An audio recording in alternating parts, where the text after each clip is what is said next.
Continue reading Krsna book, chapter 23, delivering the wives of the Brāhmanas who performed sacrifices by A.C. Bhaktivedanta Swami Srila Prabhupada.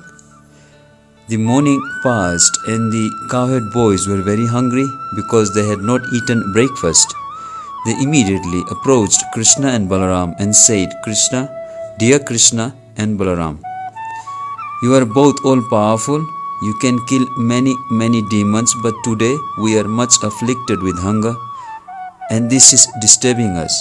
Please arrange for something that will mitigate our hunger."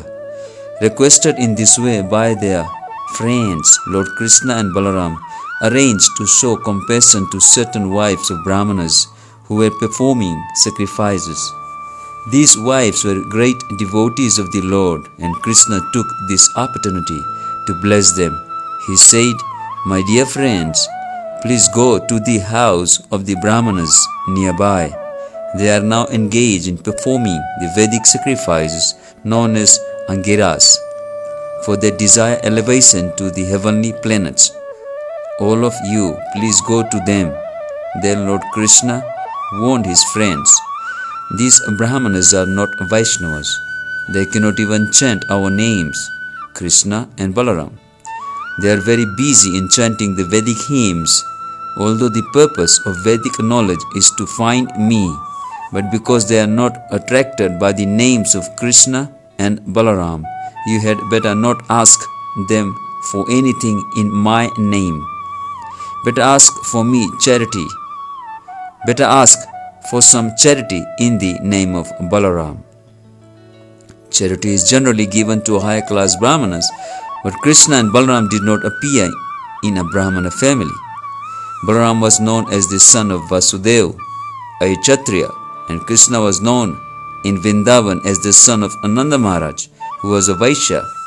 Neither belonged to the Brahmana community. Therefore, Krsna considered that the Brahmanas engaged in performing sacrifices might not be induced to give charity to a Kshatriya and a Vaishya. But at least if you utter the name of Balaram, they may prefer to give in charity to a Kshatriya rather than to me, because I am only a Vaishya. Being thus ordered by the Supreme Personality of Godhead, all the boys went to the Brahmanas and began to ask for some charity. They approached them with folded hands and fell down on the ground to offer respect. "O earthly gods, kindly hear us, please, who are ordered by Lord Krsna and Balaram. We hope you know them both very well, and we wish you all good fortune. Krsna and Balaram are tending cows nearby, and we have accompanied them. We have come to ask for some food from you. You are all Brahmanas and knowers of religious principles, and if you think that you should give us charity, then give us some food, and we shall all eat along with Krsna and Balaram. You are the most respectable Brahmanas within the human society, and you are expected to know all the principles of religious procedure."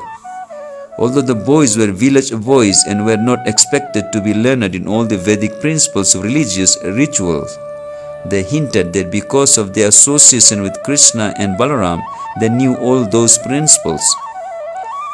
By addressing the Brahmanas as knowers of all Vedic religious principles, the boys expressed the point of view that when the Supreme Personality of Godhead, Krsna and Balaram, were asking for some food, the Brahmanas should immediately deliver some without hesitation, because, as is stated in the Bhagavad Gita, one should perform yajna sacrifices only for the satisfaction of Vishnu.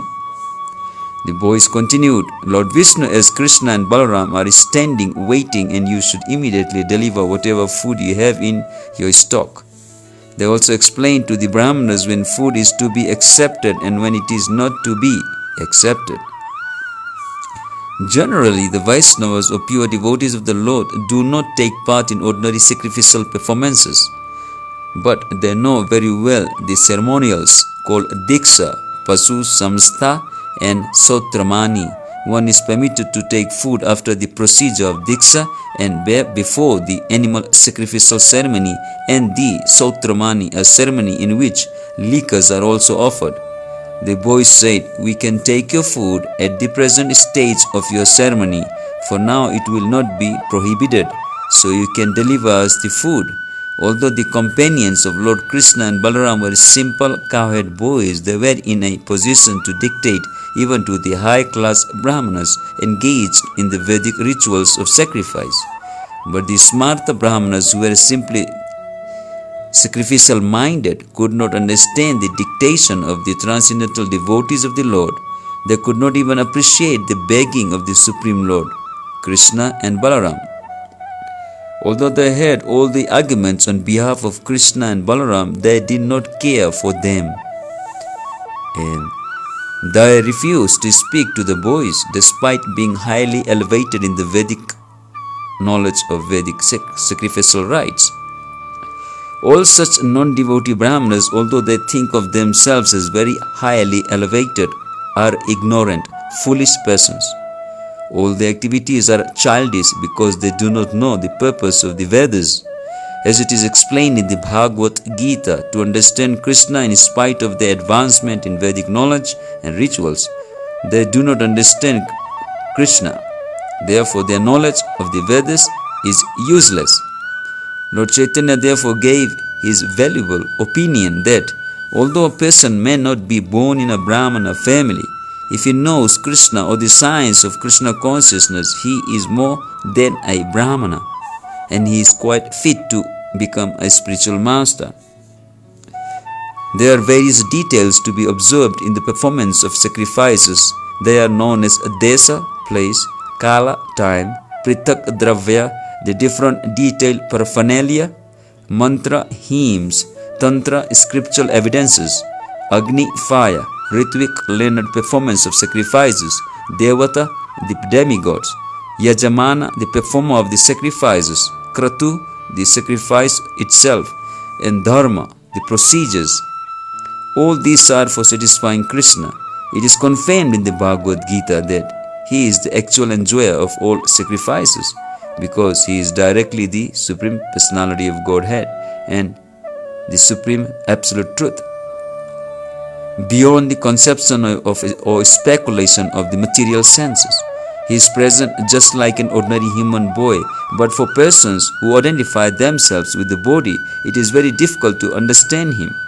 The Brāhmanas were very much interested in the comforts of the material body and in elevation to the higher planetary residences called Swargavas. They were therefore completely unable to understand the position of Krishna.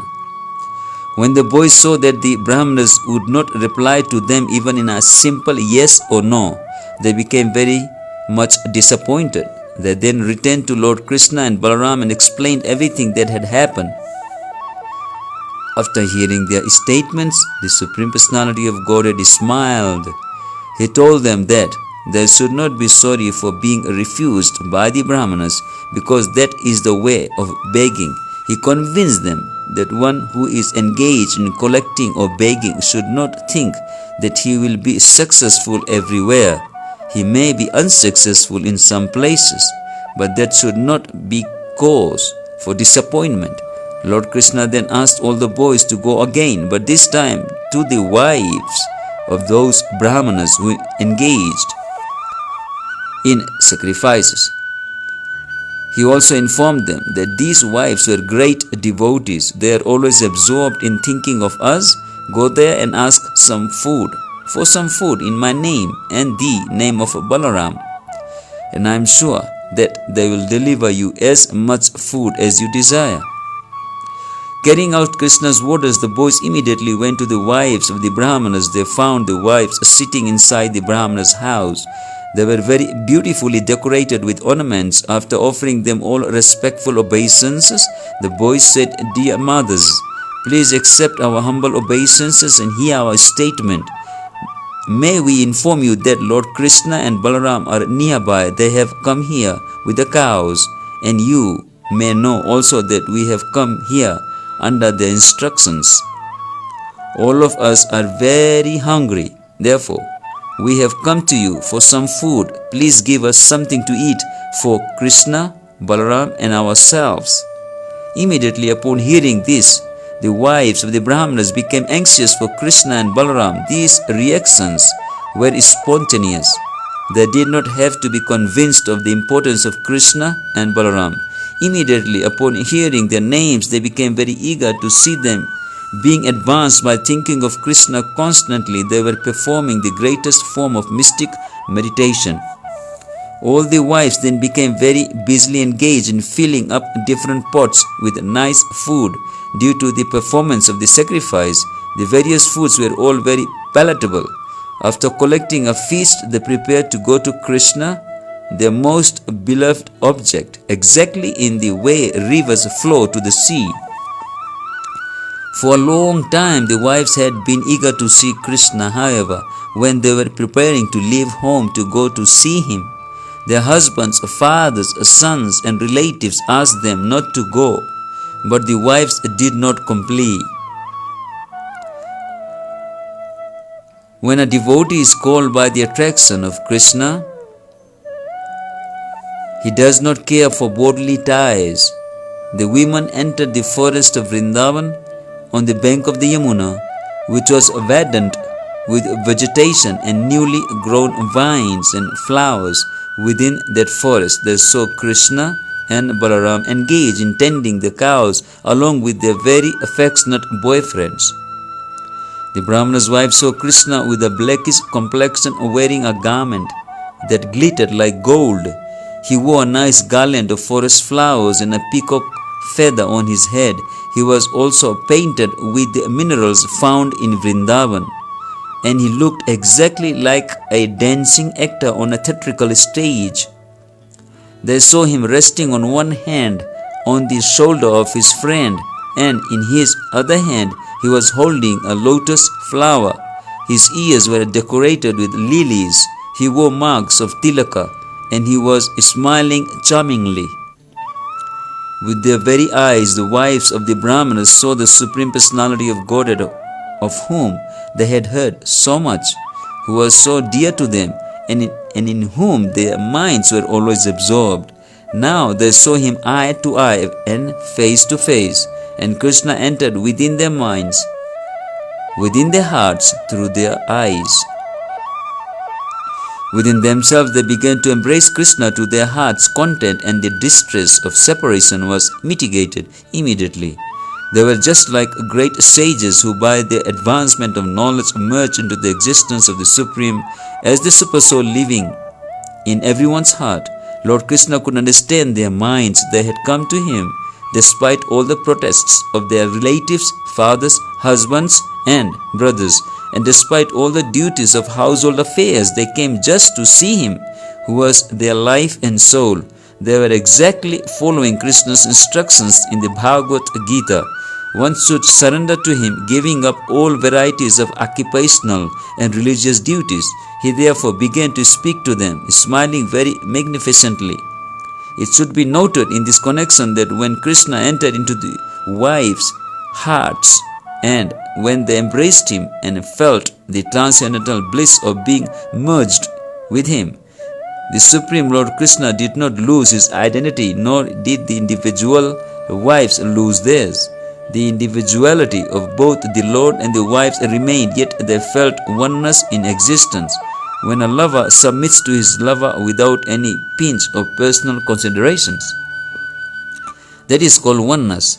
Lord Chaitanya has taught us this feeling of oneness in his Sikshastaka. Krishna may act freely, doing whatever he likes, but the devotee should always be in oneness or in agreement with his desires. That oneness was exhibited by the wives of the Brahmanas in their love for Krishna. Krishna welcomed them with the following words: "My dear wives of the Brahmanas, you are all very fortunate and are welcome here. Please let me know what can I do for you. You are coming here to see me. Neglecting all these restrictions and hindrances of relatives, fathers, brothers and husbands is completely befitting. One who does this actually knows his self-interest, because rendering transcendental service, loving service unto me without motive or restriction is actually auspicious for the living entities." Lord Krishna here confirms that the conditioned soul can reach the highest perfectional stage by surrendering to him. One must give up all other responsibilities.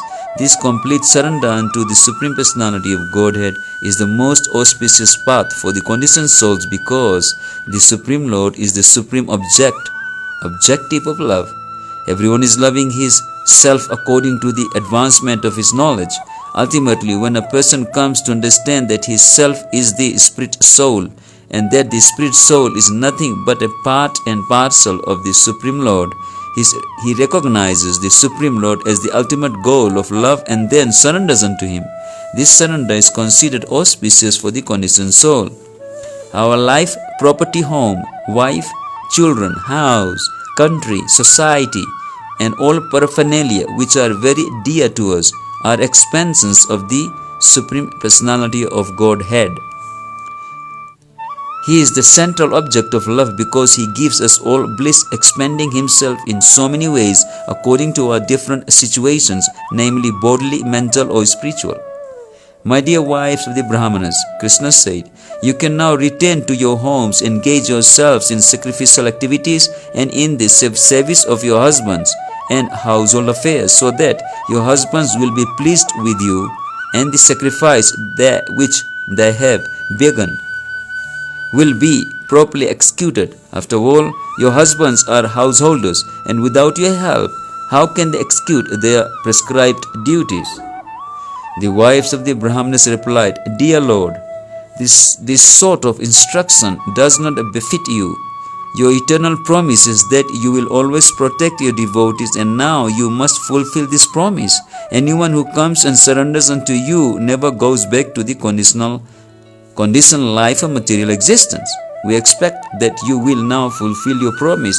We have surrendered unto your lotus feet, which are covered by tulasi leaves.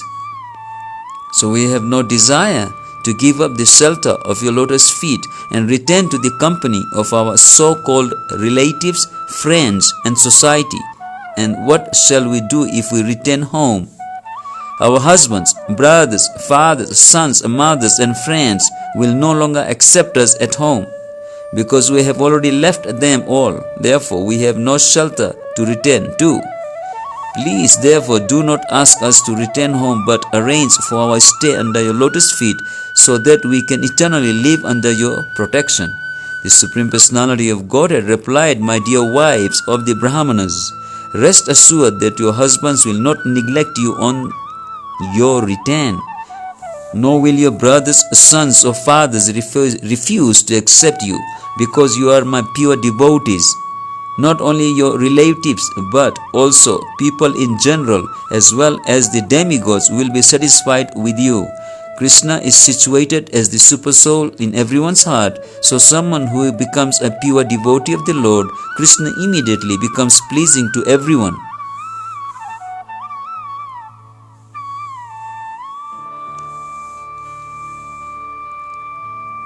The pure devotee of Lord Krishna is never inimical to anyone, nor can any sane person an enemy of a pure devotee. Transcendental love for me does not depend upon a bodily connection. Krishna said further, but anyone whose mind is always absorbed in me will surely very soon come to me for my eternal association. After being instructed by the Supreme Personality of Godhead, all the wives return home to their respective husbands, pleased to see their wives back home.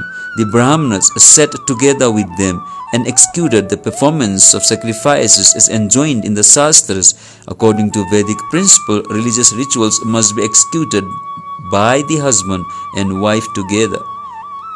When the Brāhmanas' wives returned, the sacrifice was duly and nicely executed. One of the Brāhmanas' wives, however, who had been forcibly checked from going to see Krishna, began to remember him as she had of his bodily features. Being completely absorbed in his thought, she gave up her material body conditioned by the laws of nature. After the departure of the Brāhmana's wife, Sri Govinda and his cowherd boyfriends enjoyed the food they had offered.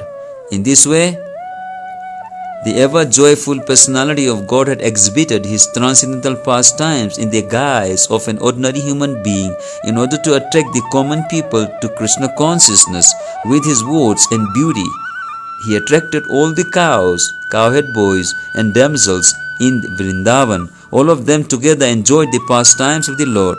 After the return of their wives from Krishna, the Brāhmanas engaged in the performance of sacrifice began to regret their sinful activities in refusing food to the Supreme Personality of Godhead.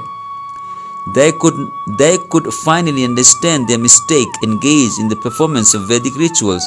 They had neglected the Supreme Personality of Godhead, who had appeared just like an ordinary human being, and asked for some food. They began to condemn themselves after seeing the faith and devotion of their wives.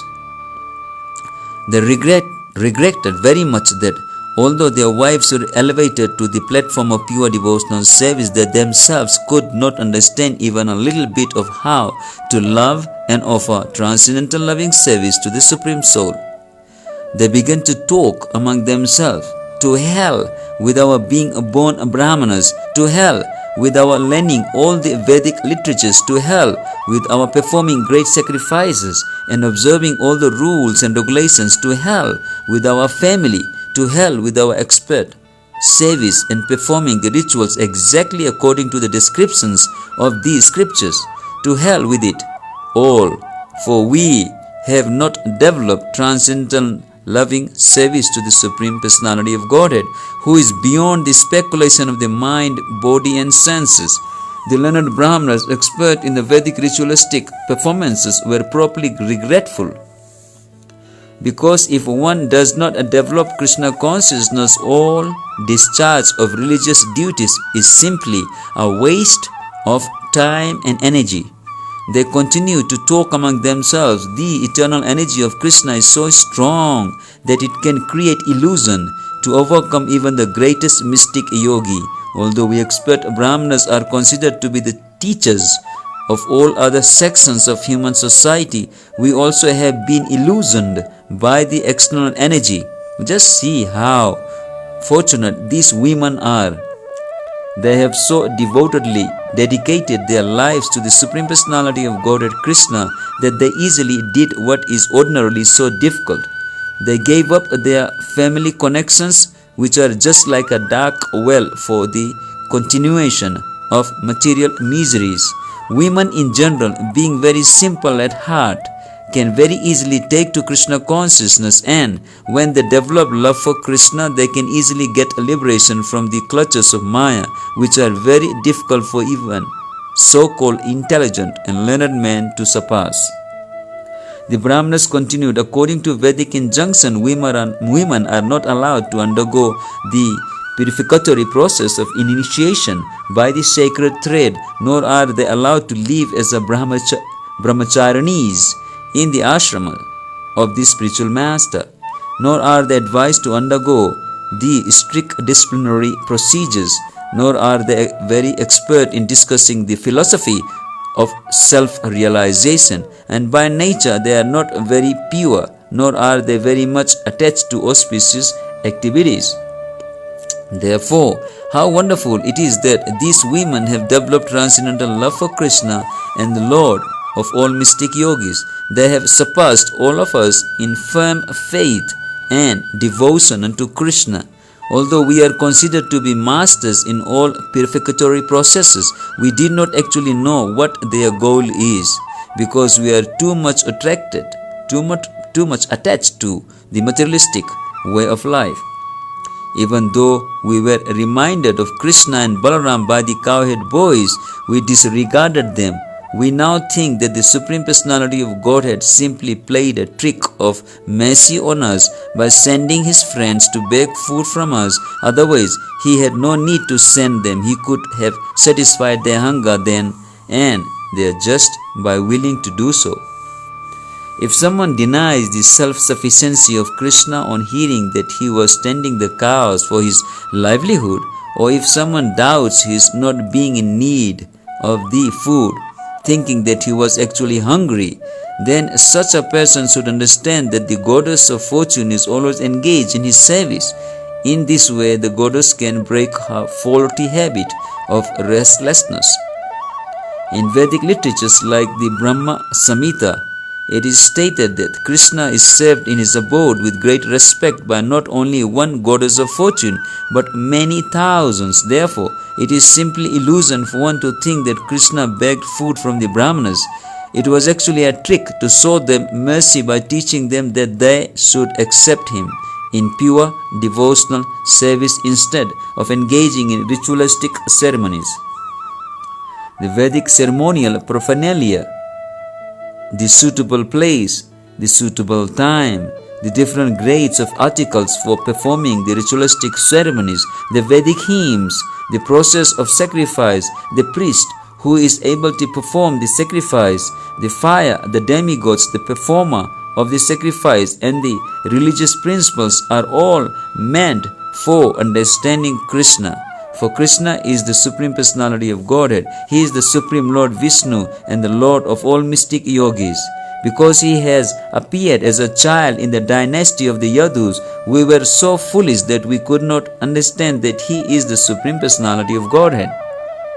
The Brāhmaṇas said, but on the other hand, we are very proud because we have such exalted wives who have developed pure transcendental service of the Lord without being shackled by our rigid opposition. Let us therefore offer our respectful obeisances unto the lotus feet of Lord Krishna, under whose illusory energy called Maya we are absorbed in fruitive activities. We therefore pray to the Lord to be kind enough to excuse us because we are simply captivated by his external energy. We transgressed his order without knowing his transcendental glories. The Brāhmanas repented their sinful activities. They wanted to go personally to offer their obeisances unto him. But being afraid of Kamsa, they could not go to Krishna and surrender unto him. In other words, it is very difficult for one to surrender fully unto the Supreme Personality of Godhead without being purified by devotional service. The example of the learned Brāhmanas and their wives is vivid. The wives of the Brāhmanas, because they were very inspired by pure devotional service, did not care for any kind of opposition. They immediately went to Krishna, but the Brāhmanas, although they had come to know the supremacy of the Lord and were repenting, were still afraid of King Kamsa because they were too much addicted to fruitive activities. Thus ends the Bhaktivedanta purport of the 23rd chapter of Krishna delivering the wives of the Brāhmanas who performed sacrifices. Hare Krishna.